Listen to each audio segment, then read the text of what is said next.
Hi, welcome back, everyone. I'm Miss Andrea, one of the youth librarians at the Hussey-Mayfield Memorial Public Library, returning this evening with Chapter 5 of our read aloud of Anna Sewell's Black Beauty. Chapter 5 is called A Fair Start. The name of the coachman was John Manley. He had a wife and one little child, and they lived in the coachman's cottage very near the stables.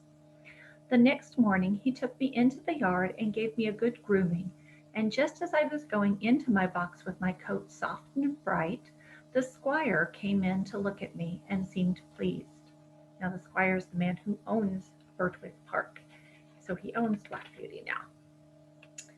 John, he said, I meant to have tried the new horse this morning, but I have other business. You may as well take him around after breakfast. Go by the common and the highwood, and back by the watermill and the river. That will show his paces. I will, sir, said John. After breakfast he came and fitted me with a bridle. He was very particular in letting out and taking in the straps to fit my head comfortably. Then he brought the saddle. That was not broad enough for my back. He saw it in a minute and went for another, which fitted nicely. He rode me first slowly, then a trot, then a canter, and when we were on the common, he gave me a light touch with his whip, and we had a splendid gallop. So that's the fastest the horse goes. So he's trying all of Black Beauty's paces to see how smooth and how well that the horse uh, check out all of his paces. Ho, ho, my boy, he said as he pulled me up. You would like to follow the hounds, I think.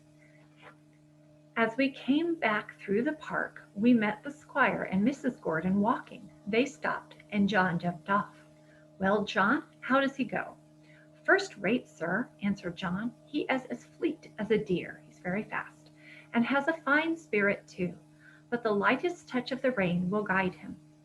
Down at the end of the common we met one of those traveling carts hung all over with baskets, rugs, and such like. You know, sir, many horses will not pass those carts quietly. He just took a good look at it and then went on as quiet and pleasant as could be. They were shooting rabbits near the high wood, and a gun went off close by. He pulled up a little and looked, but he did not stir a step to right or left. I just held the rein steady and did not hurry him, and it's my opinion he has not been frightened or ill used while he was young. That's well, said the squire. I will try him myself tomorrow. The next day I was brought up for my master. I remembered my mother's counsel and my good old master's, and tried to do exactly what he wanted me to do. I found he was a very good rider, and thoughtful for his horse too. When he came home, the lady was at the hall door as he rode up. Well, my dear, she said, how do you like him? He is exactly what John said, he replied. A pleasanter creature I never wish to mount. What shall we call him? Would you like Ebony? Said she. He is as black as Ebony. No, not Ebony. Will you call him Blackbird, like your uncle's old horse? No, he is far handsomer than old Blackbird ever was. Yes, she said, he is really quite a beauty, and he has such a sweet, good-tempered face, and such a fine, intelligent eye. What do you say to calling him Black Beauty? Black Beauty, why yes, I think that it is a very good name. If you like, it shall be his name. And so it was. When John went into the stable, he told James that master and mistress had chosen a good, sensible English name for me that meant something, not like Marengo or Pegasus or Abdullah. They both laughed, and James said, if it was not for bringing back the past, I should have named him Rob Roy, for I never saw two horses more alike. That's no wonder, said John. Didn't you know that Farmer Gray's old Duchess was the mother of them both? I had never heard that before, and so poor Rob Roy, who was killed at that hunt, was my brother. I did not wonder that my mother was so troubled. It seems that horses have no relations, at least they never know each other after they are sold. John seemed very proud of me. He used to make my mane and tail almost as smooth as a lady's hair, and he would talk to me a great deal. Of course I did not understand all he said, but I learned more and more to know what he meant and what he wanted me to do. I grew very fond of John. He was so gentle and kind. He seemed to know just how a horse feels, and when he cleaned me, he knew the tender places and the ticklish places.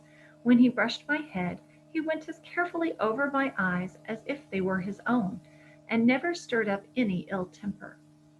James Howard, the stable boy, was just as gentle and pleasant in his way, so I thought myself well off. There was another man who helped in the yard, but he had very little to do with Ginger and me. A few days after this, I had to go out with Ginger in the carriage. I wondered how we should get on together, but except laying her ears back when I was led up to her, she behaved very well. She did her work honestly and did her full share, and I never wished to have a better partner in double harness.